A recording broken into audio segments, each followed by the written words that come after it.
आज संध्याकाळी उपमुख्यमंत्री पदाची शपथ जी आहे सुनेत्रा पवार घेणार अशी माहिती आहे। तत्पूर्वी तुमची एक महत्त्वाची बैठक जी आहे ती देवगिरी बंगल्यावरती पार पडते, काय सांगाल? शांतता। राष्ट्रवादी काँग्रेस पक्षाच्या प्रमुख नेत्यांची बैठक त्या ठिकाणी पार पडली। 2 वाजता विधिमंडळ राष्ट्रवादी काँग्रेस पक्षाची बैठक होईल। त्यामध्ये जी औपचारिकता आहे ती त्या ठिकाणी पार पाडली जाईल। जनतेची भावना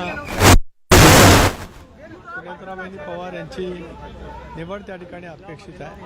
ते झाल्याच्या नंतर विधिमंडळ राष्ट्रवादी काँग्रेस पक्षाचं एक जे अधिकृत पत्र आहे प्रदेशाध्यक्ष म्हणून ते देण्यासाठी आम्ही सर्व वरिष्ठ सहकारी माननीय मुख्यमंत्री महोदयांची भेट घेऊ आणि मग त्यानंतर बाकीचं मुख्यमंत्री महोदय त्या संदर्भातला निर्णय त्या ठिकाणी घेतील।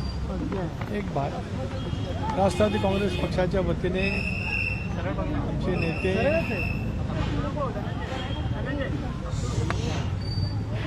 आदरणीय अजितदादा लक्षात नाहीत, हे दुःख आम्ही पोचवू शकत नाही। त्यांचा अस्थिकलश संबंध महाराष्ट्रातल्या प्रत्येक तालुक्यात खेड्यापाड्यामध्ये हा सुद्धा आम्ही नजीकच्या कालावधीमध्ये घेणार आहोत। महाराष्ट्र आपला मानून महाराष्ट्राला गतिमान विकासानं भूक करण्याचं त्यांचं नेतृत्व विलक्षण पद्धतीचं राहिलं। झपाटल्यासारखं काम करत संबंध महाराष्ट्राला दादांनी जी सेवा दिली त्यामुळे तो अस्थिकलश महाराष्ट्राच्या संबंध तालुक्यामध्ये पक्षाच्या माध्यमातून त्या ठिकाणी घेण्यात येणार आहे। शरद पवार म्हणतात की या शपथविधीबाबत काही कल्पना नाहीये।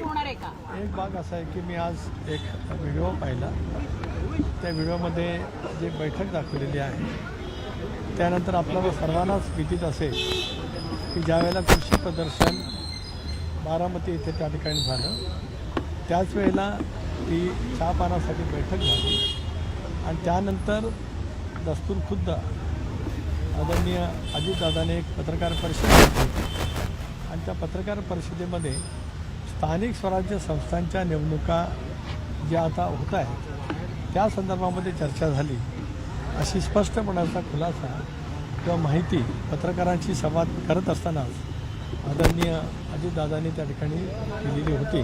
हे आपल्याला सर्वांनाच ते विदित त्या ठिकाणी आहे। स्वतः शरद पवारांनी सांगितलं की दोन्ही राष्ट्रवादीचं विलिनीकरण जे आहे ते होणार होतं। 12 तारखेला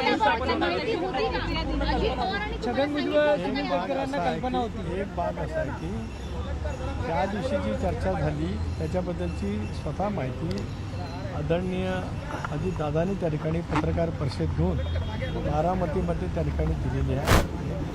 आज नंतर सविस्तरपणाने आम्ही आपल्याशी बोलतो।